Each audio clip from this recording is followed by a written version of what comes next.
In today's video, we're looking at 5 safari encounters where routine moments turned deadly.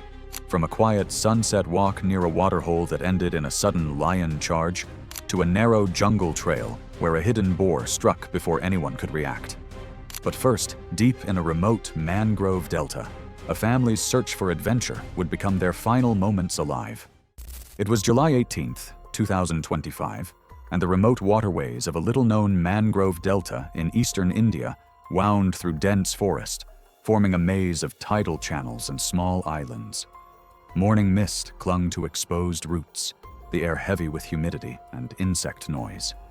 The site lay outside any major tourist route, a fringe buffer where tidal channels and soft mud turned every step into a small decision. David Hendricks had spent 3 years saving for a year-long family trip. At 49, he ran a contracting business in Colorado. Maria, his wife, formerly a nurse, now taught their children at home. Their 4 children, Jessica, 19, the twins, Matthew and Michael, both 17, and Emma, 15, had been backpacking through India for 3 weeks, avoiding popular routes. A hired guide had refused to cross a marked buffer zone because of recent tiger activity. David overruled him and chose a low, tree-ringed island where the channels looked like natural barriers. Bengal tigers in mangrove terrain are adapted swimmers and move along tidal corridors. This area had a displaced adult male that recent flooding had pushed outward. He'd been using the islands as movement channels. That evening, the family set 3 tents on the island, ate packaged food, and settled under the low, humid sky.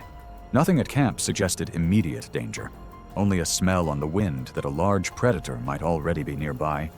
At first light, Emma stepped away from the tents to use a makeshift latrine beneath the trees. The tiger, concealed in dense cover, closed the short distance in an instant and knocked her down with a single rapid strike to the upper torso. The sound of her fall and the brief, high-pitched scream tore the campsite into motion. What followed was not a neat, staged sequence, but a chaotic scramble. Jessica, Matthew, Michael, Maria, and David stumbled out of the tents in different states, some barefoot, some still clutching sleeping bags. In the half-light, movement fanned across ankle-deep mud and a tangle of prop roots, backpacks and tent poles snagged on exposed roots. Several broken roots jutted at waist and chest height, sharp where previous tides had snapped them.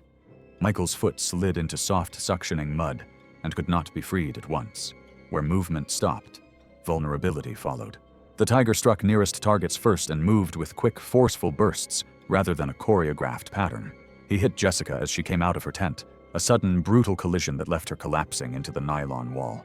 David ran blindly toward the noise, tool in hand, and drew the cat's attention. The animal latched onto David with a crushing bite to the throat that dropped him within seconds. He was motionless when he fell. The single adult male did not pause to scan or methodically pick victims. He reacted to the closest movement in the muddled clearing. Panic drove the others into the mangrove labyrinth. Michael and Maria broke away toward a narrow channel, but the terrain betrayed them. Michael's boots snagged, and he went down hard against a broken prop root. A jagged, half-submerged branch drove into his abdomen as he fell, severing vessels and trapping him awkwardly against the root mass. Maria managed a short distance farther, but collapsed near the waterline, bleeding heavily from deep claw wounds across her flank and upper torso. She dragged herself under low foliage but could not continue.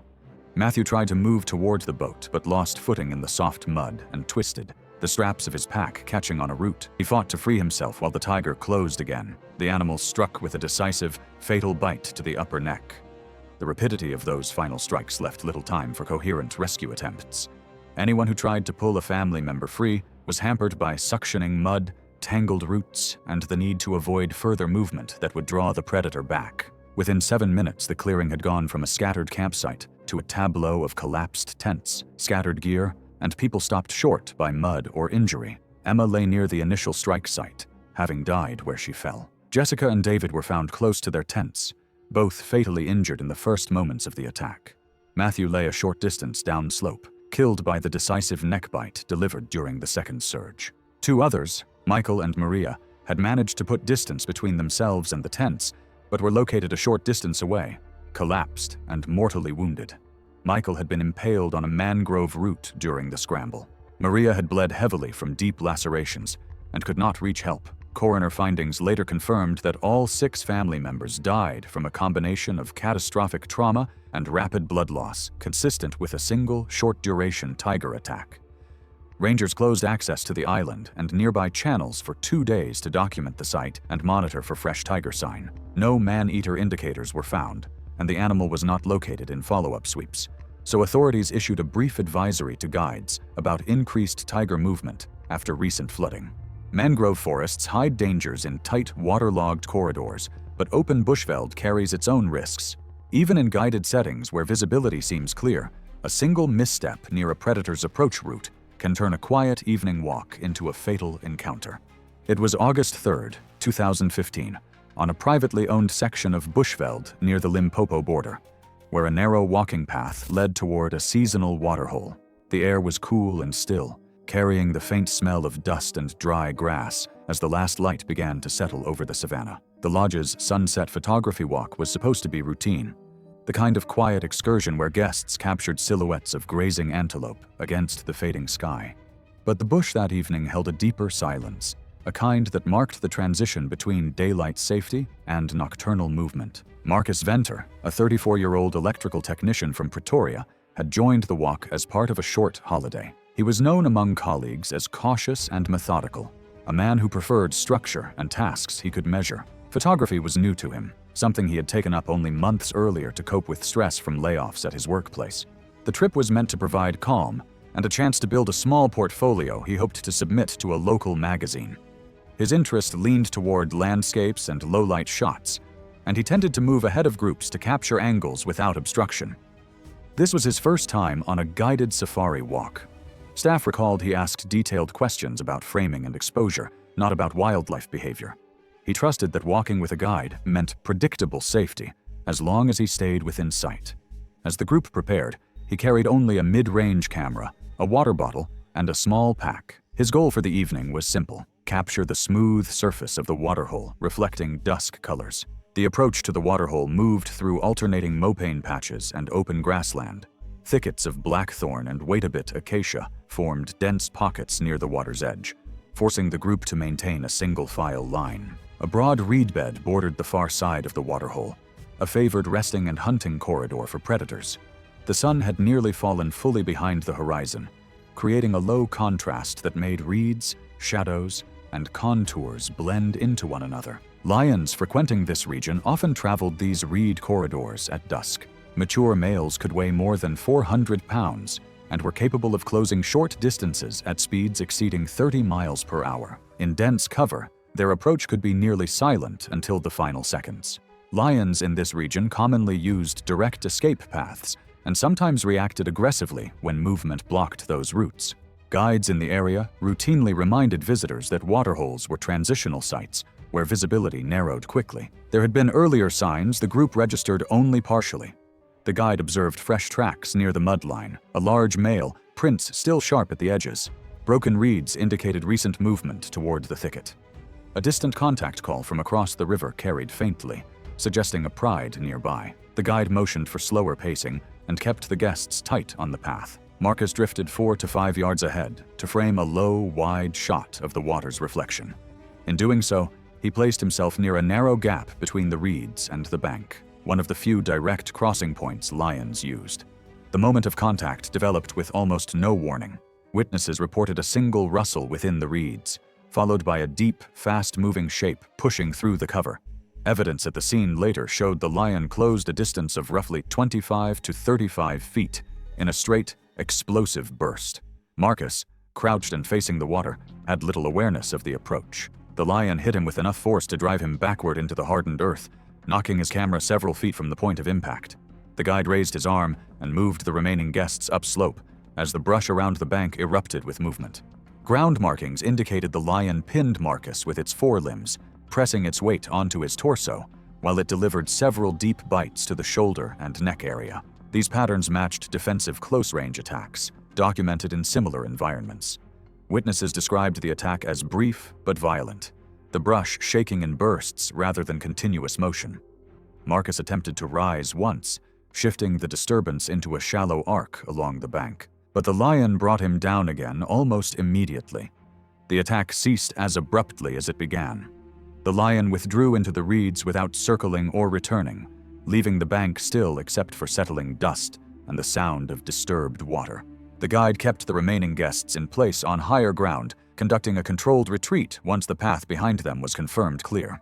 A retrieval team reached the site that night. Flattened grass, compacted soil, and parallel scrape marks aligned with a brief struggle. Marcus's camera lay 8 feet away, coated in mud with cracked internal components. He was declared dead at the lodge perimeter. Rangers later confirmed a known male lion, prompting a temporary suspension of sunset walks near reed-lined banks. Big cats rely on speed and distance, but in dense rainforests the threats are different. Sometimes an attack begins not with a charge from afar, but with a sudden movement only a few feet away, where a single step off the trail can place someone directly in a foraging animal's path. It was May 12, 2017, and a remote buffer zone rainforest north of Sumatra stretched for miles, a tangle of steep ridges, unmanaged hardwood stands, and narrow walking paths used by local guides who led small photography groups. Morning humidity hung heavy. Hornbills and gibbons called through the canopy, while the understory smelled of damp earth and rotting wood. Pockets of sunlight pierced the leaves in thin shafts, making the trail's dark, wet patches stand out like fingerprints. The group that morning was compact, 4 people on a photography trek run by a small eco-operator. Lead guide Rafi Iskandar, 37 and born in a nearby village, knew every skid track and rotten log on the route. He walked with a measured rhythm, scanning the understory and whispering quiet instructions. Stay within sight, keep lenses capped until steady, and never sit with your back to dense tangles. Evan Clark, a mid-30s nature photographer from the UK, favored low angles and close macro shots. He moved ahead on the left shoulder of the trail to frame textures and patterns that would read large in print. 2 other guests trailed a few yards back, adjusting lenses and trading soft observations about a distant hornbill. Trail signs suggested recent animal activity, shallow, round footprints in the soft soil near fallen logs, and fresh claw scrapes on low trunks. Rafi noted these as routine, rooting and foraging after recent rain, but he also marked a rotten ironwood down a short slope, where the undergrowth layered thickly. Rotten logs hold insects and fruit, and in this corridor they were known for attracting foragers. Rafi paused at a narrow bend and reminded the group to maintain spacing near dense deadwood areas, demonstrating the limited visibility by tapping the leaf litter with his boot. Evan lingered at the left margin to work the texture of a decaying log. He crouched, then eased backward until his shoulders rested against the ironwood's buttress, an instinctive move to steady the long lens. The camera's shuttering was a soft, patterned noise amid the forest hum. Rafi and the others paused a few yards behind, their silhouettes half hidden by rattan and young bamboo. In that exact geometry, the photographer with his back to dense cover, the guide slightly upslope, guests nearby, the forest's escape routes narrowed to a human scale. What followed unfolded in a handful of heartbeats. Rafi later described the moment as a brief, heavy stillness, one of those pauses in the forest that signal movement before it happens. The shuttering stopped, and in that short pause, a sun bear that had been foraging inside the rotten log slipped into a narrow corridor. It used to move between feeding spots. The animal's path was blocked by Evan's position, the photographer's back, and the slope together created a line the bear could not cross without confronting a human. Rafi shouted a warning, but the bear closed the few yards separating them almost instantaneously.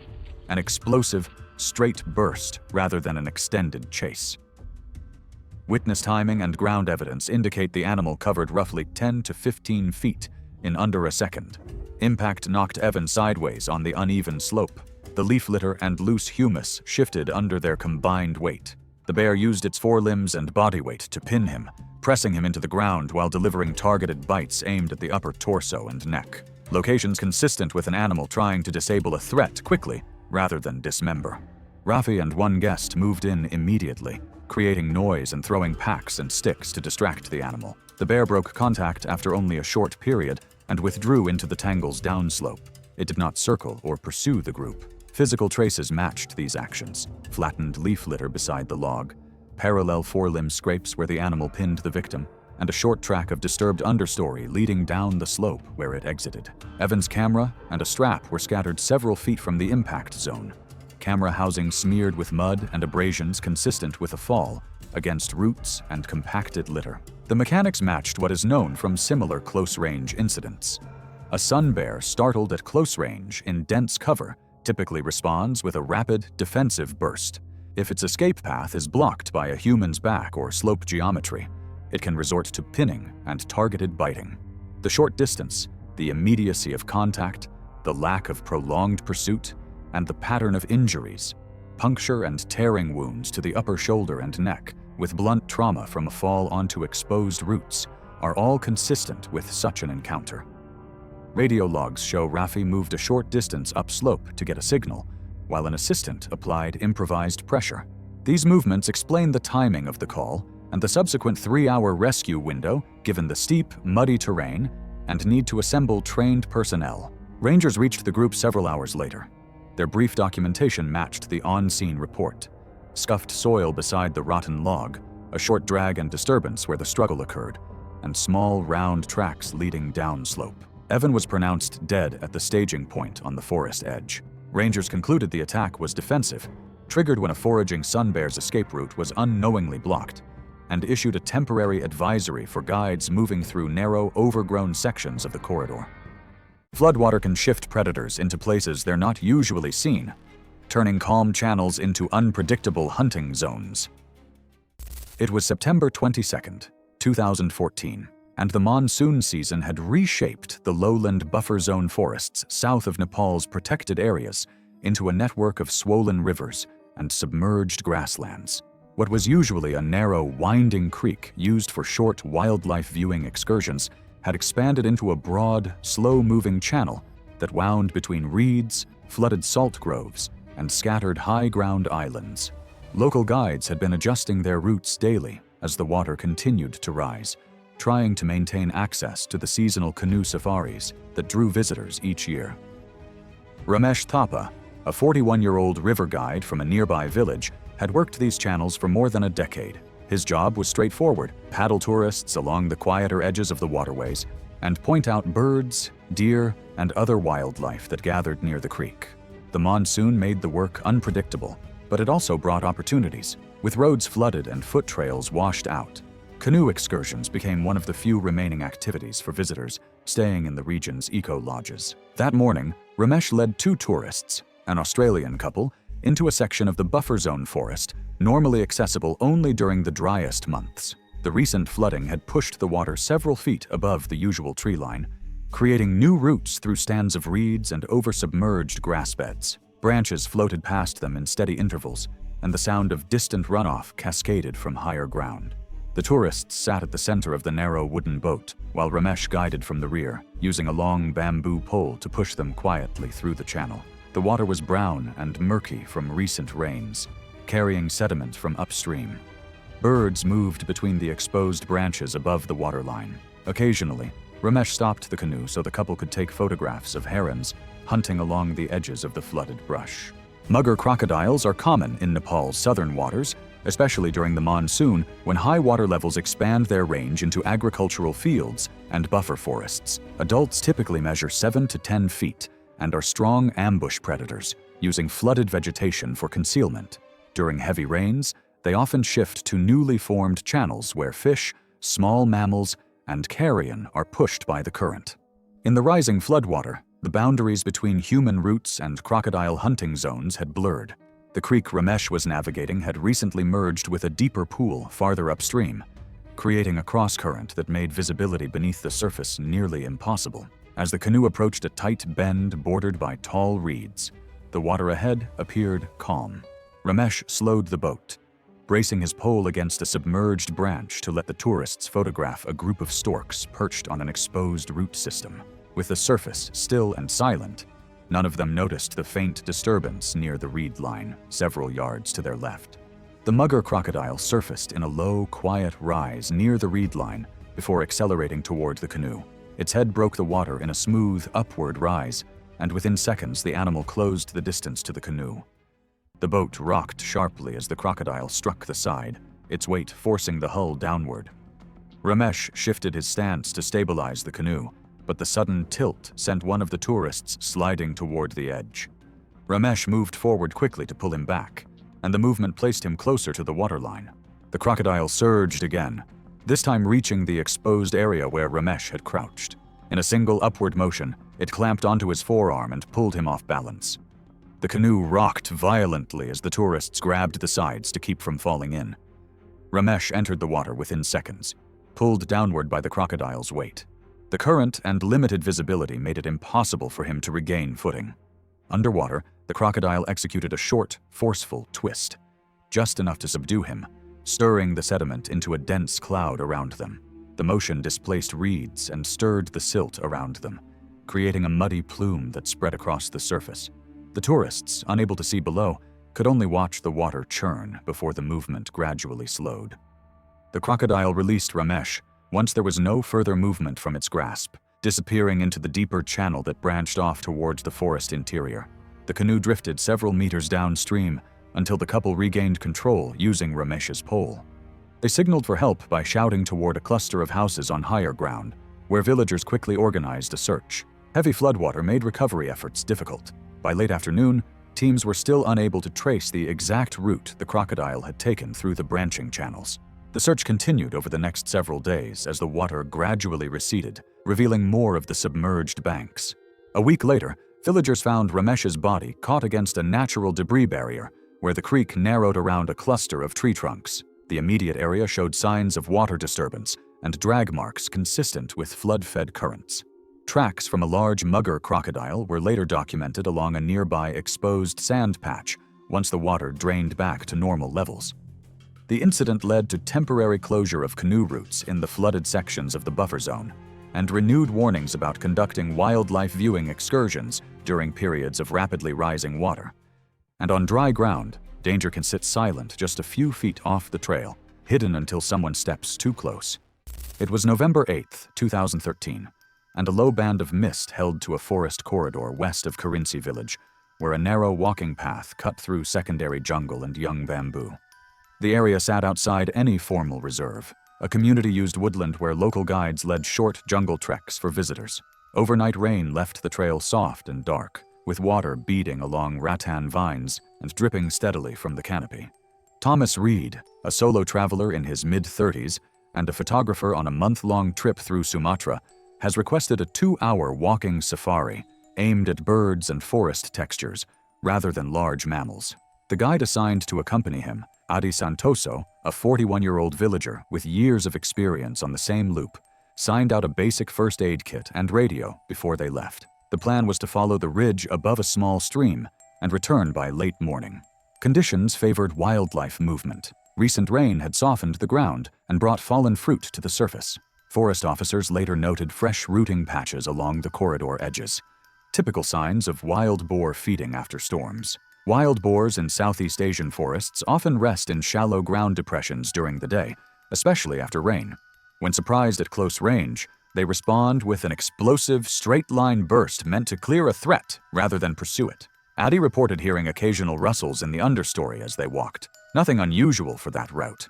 Footprints photographed afterward showed a steady pace, with periodic stops at clearings where Thomas took close shots of lichens and bark. Adi's statement indicates they paused near a narrow bend, where the path squeezed between shoulder-high vegetation on the right and a shallow drop toward saplings on the left. From that position, visibility into the thicket was only a few feet. The sequence that followed lasted seconds. According to Adi, a brief movement sounded off the right side. 1 or 2 quick rustles followed by stillness. Thomas took 2 short steps off the trail toward a fallen branch to frame a close shot. At that moment, the vegetation erupted. Investigators later documented a shallow, oval depression inside the thicket, consistent with a resting animal, and a straight line of disturbed stems leading to the trail. Adi raised an arm and shouted for Thomas to stop, but the charge had already started. Soil displacement marks and parallel hoof impressions showed a direct burst from cover across a distance of roughly 12 to 13 feet. The boar struck Thomas at the edge of the path. Impact scuffs and a drag arc in the damp soil indicated he fell backward and slid along the surface before coming to rest against exposed roots. Adi reported 1 sharp swing from the animal's head during the rush, consistent with the tusk injury later documented by medical staff. The boar did not linger. Tracks and broken brush on the opposite side of the trail traced a rapid exit downslope. There were no signs of circling or pursuit, only a continuous line of hoof prints fading into leaf litter. Addie remained with Thomas, attempted compression using wraps from the first aid kit, and radioed for help. Radio traffic logs note intermittent signal loss along the ridge. Contact was re-established when Addie moved a short distance upslope to a higher point and returned. Villagers reached the site approximately 40 minutes after the initial call. Addie had already moved Thomas a short distance upslope, but he remained unresponsive when responders arrived. Forest officers documented the scene later that afternoon. A flattened rest spot within the thicket, a straight 13-foot charge path, impact marks at the trail edge, and a shallow blood pool where Thomas fell. A walking stick and lens cap were found near the disturbed stems, and the camera body, displaced about 10 to 12 feet, showed a cracked housing from hitting the roots. Measurements at the site indicated hoof widths and stride consistent with an adult male wild boar. Officers also noted fresh rooting pits within 50 meters of the trail. All indicators pointed to a close-range startle and a single crossing burst, with no sign of prolonged animal presence. Recovery proceeded by stretcher along the outbound loop. Light rain returned as the group moved, softening track edges. Villagers cut back rattan to widen a turn and flagged the route for follow-up documentation. Local authorities later reviewed the incident with guides, recommending tighter spacing on narrow segments, voice cues near dense thickets, and keeping guests centered on the trail. By late afternoon, the corridor quieted. The disturbed stems sagged slightly, and a faint breeze moved the mist downslope, leaving the trail still. Thomas Reed was declared dead at the scene. Medical review confirmed a single penetrating tusk wound to the torso delivered during the boar's initial impact, with rapid blood loss as the cause of death. The loop trail was closed for 2 days for documentation, and the incident was classified as a startle-triggered boar encounter following heavy rain. Thanks for watching. Enjoyed this video? Click more.